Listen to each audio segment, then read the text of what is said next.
Hello friends, welcome back to my YouTube channel. Srisailam పరిచయం అవసరం లేని క్షేత్రం. మనలో చాలామంది వెళ్ళాలి అని తప్పించే క్షేత్రం. మాకైతే తెల్లారు లేస్తే శ్రీశైలం నామస్మరణ లేకుండా ఆ రోజు గడవదు. సంకల్పంలో శ్రీశైలస్య వాయువ్య ప్రదేశే కృష్ణా గోదావరి మధ్యదేశే అనుకుంటూ శ్రీశైల నామస్మరణ చేస్తాం. మీకు కూడా మళ్ళీ వినాయక చవితి వస్తుందిగా రీసెంట్గా. ఆ వినాయక చవితి పూజలో కూడా శ్రీశైలస్య వాయువ్య ప్రదేశే లేకపోతే శ్రీశైలస్య ఈశాన్య ప్రదేశే అని చెప్తారు.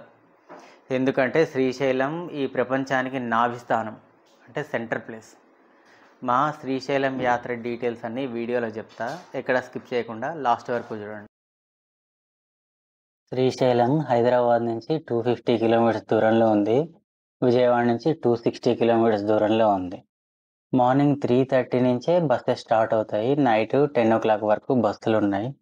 మన తెలుగు స్టేట్స్లో ఏ మేజర్ సిటీ నుంచి అయినా శ్రీశైలంకి డైరెక్ట్ బస్సులు ఉన్నాయి. సో ట్రైన్లో రావాలనుకుంటే మాత్రం nearest railway station Markapuram road. Srisailam dam గేట్లు ఓపెన్ చేశారని తెలియగానే మార్నింగ్ ఫస్ట్ బస్కి ఇమీడియట్గా స్టార్ట్ అయిపోయాము. దారిలో చూడండి, ఇట్లా ఫాగ్ మొత్తం రోడ్డును కమ్మేసింది.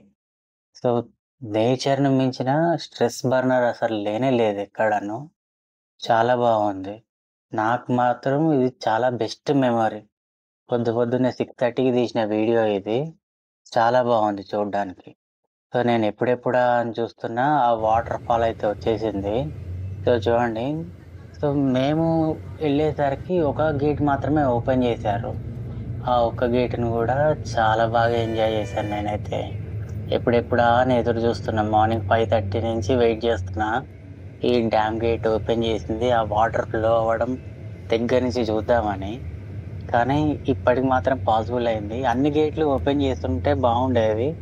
కానీ అట్లీస్ట్ ఇట్లయినా సాటిస్ఫాక్షన్ అయింది. ఒక గేట్ అయినా ఓపెన్ చేశారు, ఆ వాటర్ ఫ్లో అవ్వడం అనేది చూస్తున్నా లైవ్లో. చాలా బాగుంది చూడడానికి అయితే. వర్షాకాలమే బెస్ట్ ఆప్షన్ శ్రీశైలం వెళ్ళడానికి. మేము శ్రీశైలం చేరుకునేసరికి మార్నింగ్ 9:30 అయ్యింది. శ్రీశైలంలో దిగగానే అందరూ పాతాళగంగ స్నానానికి వెళ్తారు. అయితే మేము మా లాస్ట్ ట్రిప్లో పాతాళగంగ ట్రిప్కి వెళ్ళాము. ఈ ఫొటోస్ అన్నీ లాస్ట్ టైం దిగినవే. సో వ్యూస్ అయితే చాలా బాగుంటాయి. మీరు కనుక కంపల్సరీ వెళ్తే పాతాళగంగకి స్నానానికి అయితే వెళ్ళండి. మేము లాస్ట్ టైం వెళ్ళినందువల్ల ఇప్పుడు డైరెక్ట్గా దర్శనానికి అయితే వెళ్ళిపోయాము. అందులోనూ మార్నింగ్ స్నానం చేసే బస్సు ఎక్కాము. సో మళ్ళీ స్నానానికి అయితే వెళ్ళలేదు. డైరెక్ట్గా టెంపుల్లోకి వెళ్ళిపోయాము. టెంపుల్లోకి వెళ్ళగానే నాకు ఇక్కడ ఈ ఆవు కనిపించింది. సేమ్ ఇది నంది పోజులోనే ఉంది. నంది ఎలా పడుకుంటుందో యాజ్ ఇట్ ఈజ్గా అలాగే ఉంది. నాకు నందీశ్వరి దర్శనం అయింది లోపలికి వెళ్ళగానే. నేను ముందుగానే స్పెషల్ ఎంట్రీ దర్శనం టికెట్ తీసుకున్నాను 300 రూపీస్ది. సో నాకు చాలా తొందరగా దర్శనం అయిపోయింది. సో వితిన్ 1 అవర్లో నేనైతే బయటకు వచ్చేసాను. సో ఇక్కడ చూస్తున్నారు కదా, ఇది ఎగ్జిట్ గోపురం దగ్గర.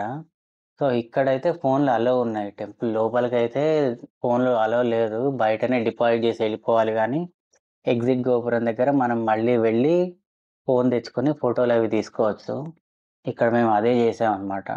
ఎగ్జిట్ గోపురం నుంచి జనాలు వస్తున్నారు కదా, ఆ లైన్లో ప్రసాదము, కుంకుమ, విభూతి ఇస్తారు. అవి తీసుకొని వెళ్ళి ఫోన్ అది తీసుకొచ్చి కావాల్సిన ఫోటోలు, వీడియోలు అన్నీ తీసుకున్నాను. వెదర్ కూడా బాగానే సపోర్ట్ చేసింది. వర్షాకాలం అయినా మేము బస్సులో ట్రావెల్ చేసేటప్పుడు వర్షం పడింది, కానీ సో బయటకు వచ్చిన తర్వాత వర్షం ఎక్కడ ఇబ్బంది పెట్టలేదు. లైట్గా జల్లు మాత్రమే పడుతుంది, కానీ హెవీగా వర్షం అయితే ఎక్కడ పడలేదు. సో మేము అట్లా కొన్ని ఫోటోలు, వీడియోలు, సెల్ఫీలు తీసుకున్నాము. ఇక్కడ అందరూ అదే పని చేస్తున్నారు. ఈ ఎగ్జిట్ గోపురం దగ్గర ఫోటోలు తీసుకుంటున్నారు. సో వీడియోస్ మాత్రం చాలా బాగా వచ్చాయి. సో కొంతమంది అడిగారు, నువ్వు వ్లాగర్వా అని. అవునని చెప్పాను. సో ఇక్కడ చాలామంది సో ఏం చేస్తారు, ఎన్ని వీడియోలు చేశారు, ఇవన్నీ అడిగి తెలుసుకున్నారు. సో ఆ తర్వాత మేము ఇక్కడి నుంచి బయటకు వచ్చేసాము. బయటకు వచ్చి మా లగేజ్ అట్లాగే మా చెప్పల స్టాండ్ దగ్గరికి వెళ్ళి చెప్పలు అవి తీసుకొని సిటీ లోకల్ సైట్ సీయింగ్ అయితే స్టార్ట్ చేసాము. ఆ తర్వాత మేము సాక్షి గణపతి దర్శనానికి అయితే వెళ్ళాము. మెయిన్ టెంపుల్ దర్శనం అయిన తర్వాత అందరూ ఖచ్చితంగా వెళ్ళే టెంపుల్ సాక్షి గణపతి. ఈ టెంపుల్లో సాక్షి గణపతి మన గోత్రము, పేరు అన్నీ నోట్ చేసుకుంటాడు. తర్వాత కైలాసంలో మనం వచ్చినట్టుగా ఆయన సాక్ష్యం చెప్తాడనమాట. సాక్షి గణపతి నుంచి మేము హటకేశ్వరం వెళ్ళాము. శివభక్తుడైన కుమ్మరి కేశప్పకి శివుడు బంగారు లింగ రూపంలో దర్శనమిచ్చిన స్థలమే ఈ హటకేశ్వరం. సో, ఈ కేశప్ప అనే భక్తుడి రక్తం ఒక లింగ రూపంలో ఏర్పడి అది బంగారంగా మారుతది. అప్పుడు స్వామివారు ఇక్కడ వెలిసారనమాట. హటకేశ్వరం దర్శనం అయిన తర్వాత ఆ పక్కనే ఉన్న లలితాదేవి పీఠంలోకైతే వెళ్ళాం మేము. అండ్ ఇక్కడ ఒక గోశాల కూడా మెయింటైన్ చేస్తున్నారు. శ్రీశైల దేవస్థానం వాళ్ళది. సో, చాలా బాగుంది క్షేత్రం. అండ్ ఇక్కడ ఒక సుబ్రహ్మణ్యేశ్వర స్వామి క్షేత్రం కూడా ఉంది. అట్లాగే ఇక్కడ ఇంకో విశేషం ఏంటంటే, ఇక్కడ ఉన్నది మరకత లింగం. నేనైతే అభిషేకం చేసుకున్నాను. మరకత లింగం నేపాల్‌లో ఉన్న గండకీ నదిలో మాత్రమే దొరుకుతాయి. గండకీ నదికి అదొక వరం. మరకత లింగాలు అక్కడ దొరుకుతాయని. సో, తర్వాత బయటకొచ్చాము. ఇందాక చూపించా కదా సుబ్రహ్మణ్యేశ్వర స్వామి దర్శనం అయితే చేసుకున్నాను నేను. ఆ తర్వాత పాలధార, పంచదార ఎళ్ళాను. సో, చాలా స్టెప్స్ కింద దిగి ఎళ్ళాలి ఇక్కడైతే. ఇగో ఇక్కడ నేను జూమ్ చేస్తున్నా కదా! అంత కిందకైతే ఎళ్ళాలి. సో, పిల్లలతోటి వచ్చేవాళ్ళు మాత్రం కొంచెం జాగ్రత్తగా ఉండండి. ఎందుకంటే వర్షాలు పడి ఈ స్టెప్స్ అన్నీ స్కిడ్ అవుతున్నాయి. నా ముందే ఒకరిద్దరు, ముగ్గురు స్కిడ్ అయ్యి పడిపోయినారు. సో, అందుకని జాగ్రత్త కోసం చెప్తున్నా. సో, ఇక్కడి నుంచి కొంచెం ముందుకెళ్ళిన తర్వాత ఇదిగో ఈ పాలధార కారుతా ఉంది. ఈ సరస్వతీదేవి విగ్రహం ఒకటి పెట్టారు. ఇదివరకు లేదనుకుంటా ఇది. ఇప్పుడే కనిపిస్తుంది. నేను లాస్ట్ ఇయర్ వచ్చినప్పుడైతే లేదు మరి. సో, చాలా బావుంది. పాలధార, పంచదార స్పెషల్‌గా ఇక్కడ స్నానం చేయడానికంటే జస్ట్ బాటిల్‌లో పట్టుకొని తీసుకెళ్ళడానికి కోసం వస్తారు చాలామంది. మెట్లు మాత్రం చాలా డెప్త్‌గా ఉంటాయి. సో, పెద్దవాళ్ళు గానీ, పిల్లలతో గానీ ఎక్కి దిగడం చాలా కష్టం. సో, కాబట్టి కొంచెం కేర్‌ఫుల్‌గా ఉండండి. ఇక్కడి నుంచి కొంచెం ముందుకు వెళ్తే ఒక వాటర్ ఫాల్‌లాగా ఉంది. యాక్చువల్లీ ఇది వాటర్ ఫాల్ ఏం గాదు. పైనుంచి వాటర్ చాలా కిందకి కారుతున్నాయి. చాలా సన్నగా కారుతూ ఉన్నాయి. అదే వాటర్ ఫాల్‌లాగా ఫీల్ అయిపోయి చాలామంది స్నానాలు చేస్తున్నారక్కడ. సో, అది వాటర్ ఫాల్ అయితే గాదు. ఇదిగో చూడండి నాకైతే ఈ సీన్ చూస్తే 'బాహుబలిలో' శివలింగం ఎత్తుకున్న సీన్ కనిపిస్తుంది. చిన్న శివలింగం ఒకటి పెట్టారు. పక్కన నంది. పైనుంచి వాటర్ పడుతూ నిత్యాభిషేకం జరుగుతుంది స్వామివారికైతే. నాకిది చాలా బాగా నచ్చింది. కాసేపు ఇక్కడే ఉండి వీడియో షూట్ చేసుకున్నా. ఈ సీన్ మాత్రం చాలా బాగా నచ్చింది నాకైతే. ఇందాక వాటర్ ఫాల్ అని చెప్పాను కదా నేను. ఇదే అది. సో, ఇక్కడ చూడండి వీళ్ళెంత డేంజరస్‌గా ఫోటోలు దిగుతున్నారో. ఈ ఏరియా అంతా పాకుడొచ్చేసి స్ప్రెడ్ అవుతా ఉంది. అయినా సరే వీళ్ళు లోపల దాకా బాగానే ఎళ్లారు. నేనైతే ధైర్యం చేసి లోపలికెళ్ళలేదు. ఇక్కడ ఏ ఒక్కరికి కాలు స్కిడ్ అయినా ఇంకా 'మంజుమ్మల్ బాయ్' స్టోరీయే. అయినా సరే వీళ్ళ ఎఫెక్ట్స్ యూజ్ చేసి కింద నుంచి, పైనుంచి ఫోటోలైతే తీసుకుంటున్నారు. ఆ తర్వాత పైకొచ్చేసి మేము శ్రీశైల శిఖరం చూడ్డానికైతే వెళ్ళాము. ఇక్కడి నుంచి ఈ శ్రీశైల శిఖరం చూసే ప్లేస్ ఒక 1 కిలోమీటర్ దూరం ఉంది. అండ్ ఈ ప్లేస్ నుంచి గనక మనకు శ్రీశైల శిఖరం ఆలయ గోపురం మీద కలశాలు కనిపిస్తే ఇంకా పునర్జన్మ ఉండదు అని అందరి భక్తుల నమ్మకం. సో, కానీ చాలా మందికైతే కనిపించదు. ఈ శ్రీశైల శిఖర దర్శనం అయిపోయిన తర్వాత మేము శ్రీశైలం సిటీలోకైతే వచ్చేసాము. ఇట్లా వచ్చిన తర్వాత మేము ఫస్ట్ ఎళ్ళింది చెంచులక్ష్మి ట్రైబల్ మ్యూజియం. దీనికి ఎంట్రీ టికెట్ వచ్చేసి ₹20.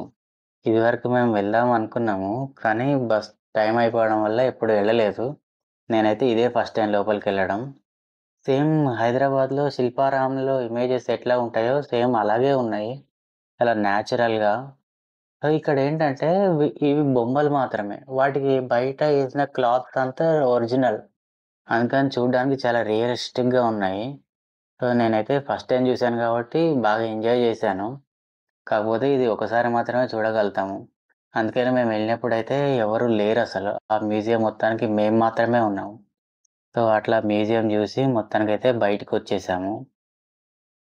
ఇంకా ఈ టెంపుల్ నుంచి బయటకొచ్చిన తర్వాత మేము మల్లమ్మ కన్నీరు అనే ఒక టెంపుల్‌కైతే ఎళ్ళాము. యాక్చువల్‌గా శ్రీశైలంలో ఈ టెంపుల్ ఒకటుందన్న విషయం నాకు ఇప్పటి వరకు తెలీదు.